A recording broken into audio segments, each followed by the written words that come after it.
Hər vaxtınız xeyir dostlar. Sizin də mikro dalğalı sobanız qığılcım edirsə, yəni iskra edirsə ya da ki partlayır, onu aradan qaldırmaq üsulunu sizə göstərəcəm. Bu variantda hal-hazırda mən yandıracağım. Bir əlimdə naqildə olacaq ki, tez söndürüm. Görürsünüz, bu şəkildə bizdən mikro dalğalı soba qığılcım edir, yəni iskra verir, partlayır. Bunun üsulu, yəni kablini, yəni ustanın yanına qaçmaq lazımdır. İndi mən sizə göstərəcəm, özünüz də inanmayacaqsınız. Burada bir karbon var, belə. Yəni kağız, belə qalın materialdan. Bu karbondur da. Yəni lorlu dilində desəm, bu mikrodalğanın sobanın filtridir. Mikrodalğanın o kübülüyü var, şua buraxan. Bu karbon, bu kağız bezi, bu filtrdir. Yəni bu qoymur ki, məhsulun üstünə o şualar, ziyan olan şualar keçsin. Və bu məhsulun qabağını, yəni o şuaların, ziyanlı şuaların qabağını alır. Siz bunu çıxardırsınız, qoyursunuz qırağa, amma tullamırsınız.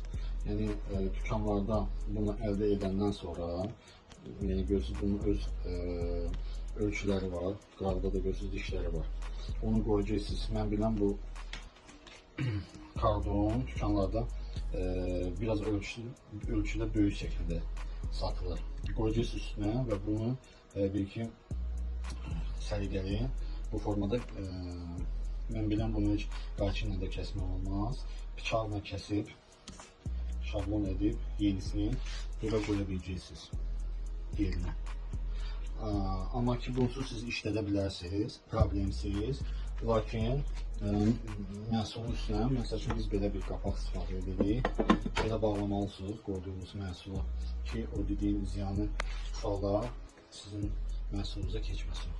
İndi zəhmət olmasa tax. Hal-hazırda o kağızı, karbonu çıxardıran filtre və onsuz ki, versiniz. Onsuz yandıran problemsiz işləyir.